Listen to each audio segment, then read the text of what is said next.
તું બીજી સાઈડ થી સ્ટ્રેટ રહો. બતાવો હું કોણ છું? હા, કોણ છે બોલો, કોણ છું હું? હા, તો બોલ. હા, પછી ચાલો. હું છું ઘરનો શેપ. કોણ છે મારા માથે? આધો છું હું સ્ક્વેર. બતાવો હું કોણ છું?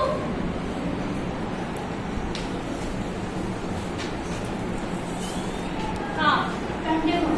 Right, pentagon. જેને માથે શું છે? ઘરની છત એટલે કોણ. અને આધું સ્ક્વેર હું છું પેન્ટાગોન. હવે મારે છે બે કોણ, એક રાઈટ સાઈડ બીજું લેફ્ટ સાઈડ, અને મારી પાસે બે પેરેલલ લાઈન. બતાવો હું કોણ છું?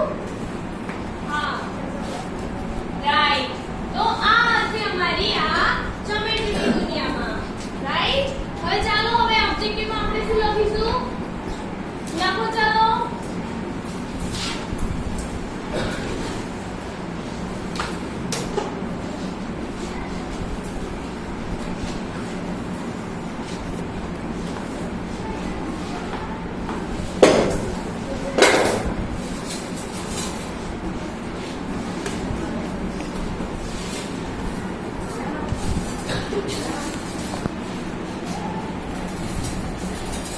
છે તો આપણે કઈ પેન વાપરીશું? બ્લેક થી શું લખીશું?